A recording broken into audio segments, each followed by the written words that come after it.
We're making indie anime in Blender. Don't forget to like and subscribe and support this project on Patreon. Let's go. So today we're going to be building out the Cosmo Citadel. So it's the space station where the Cosmo Crusaders headquarters is. And here I'm just making a panel sheet.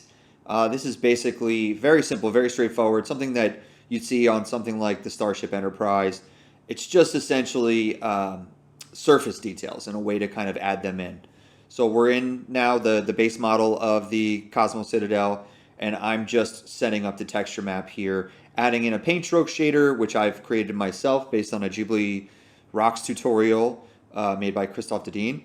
And then I'm just laying out the textures so that they match up with the space station in a way that makes sense, in a way that creates visual interest and also creates a sense of scale, right?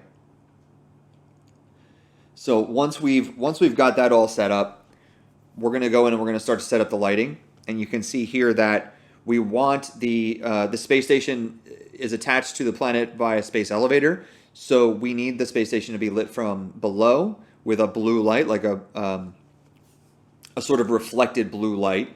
And then we'll need to rim light it for the sun. And in the scene where this space station is being pictured, the sun is actually rising over the horizon, and so backlighting the space station. So here I'm adding lights. I've just used a Voronoi texture and varied the different sizes of the texture, masked it out with a gradient, and then I'm just going to repeat this process of essentially taking the gradient, moving it down, changing some of the parameters, and creating a sense of scale that makes me feel happy with what's going on with this space station.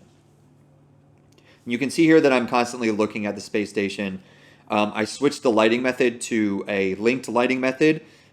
Basically, I needed to do that to isolate some of the effects. You can see here that this is, this scene is fairly large and it's causing my computer to chug. My computer is quite a hefty machine, and so for it to chug, it takes some effort. Here we're just adding surface details now. We're doing panel lines. I think the lighting, it looks really good. And, now I just want to add in surface detail, visual interest, and create something that essentially, again, adds to the sense of scale, but also doesn't take away from, what's going on in the scene. In the end, this will be prepared to look like a painting in the background, like an anime background. So we don't want it to be too eye-catching. We don't want it to feel too CG. And in the end here, I will set up the compositor, add a Kuwahara filter on this, and blend between the two modes. And eventually we have our space station.